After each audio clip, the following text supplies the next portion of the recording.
السلام علیکم ورحمۃ اللہ وبرکاتہ نحمده ونصلی علی رسولہ الکریم اما بعد۔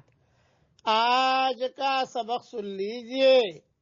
آج کے سبق کی سرخی ہے پیارے اللہ سے محبت کیجئے، پارٹ نمبر 113۔ روایتوں میں ہے، بخاری شریف اور مسلم شریف کی حدیث ہے کہ رسول اللہ صلی اللہ علیہ وسلم نے ارشاد فرمایا، جو شخص اللہ پر اور آخرت کے دن پر اور قیامت کے دن پر اور رسولوں پر ایمان رکھتا ہو، وہ اپنے پڑوسی کو ہرگز تکلیف نہ پہنچائے۔ پڑوسی کا حق بتایا ہماری شریعت نے، یہ پڑوسیوں کا حق ادا کیجیے۔ یہ روایت بخاری شریف 6018 نمبر پر 6018 اس حدیث کا نمبر ہے، اور مسلم شریف 47 نمبر پر ہے۔ کتنی بڑی چیز بتائی رسول اللہ صلی اللہ علیہ وسلم نے۔ اس لیے اپنے پڑوسیوں کا خوب خیال رکھیے، اپنے پڑوسیوں کو ہرگز تکلیف نہ پہنچائیے، دائیں بائیں آگے پیچھے۔ اسی سے اللہ کی محبت ملے گی اور اسی سے اللہ کا قرب ملے گا۔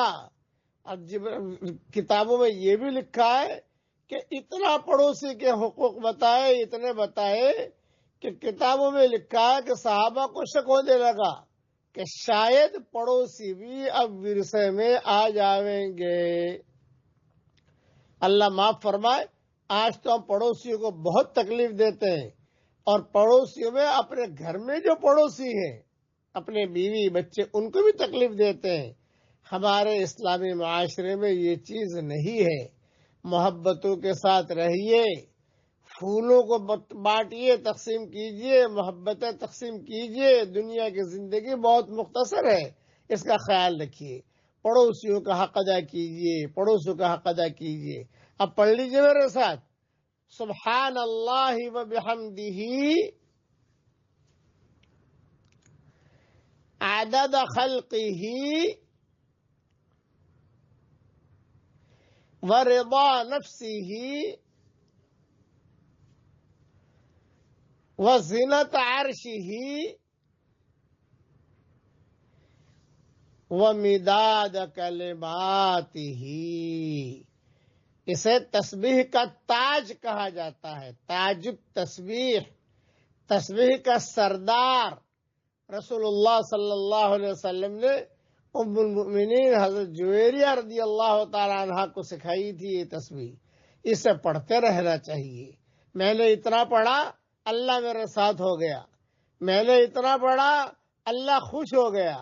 میں نے اتنا پڑھا، جنت میں کھجور کا درخت لگ گیا۔ میں نے اتنا پڑھا، میں اللہ کا تذکرہ میں نے کیا تو اللہ میرا تذکرہ فرشتوں کی مجلس میں کر رہا ہے۔ فائدہ ہی فائدہ ہے۔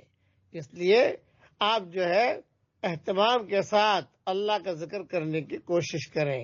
اللہ ہم سب کو عمل کرنے کی توفیق عطا فرمائے۔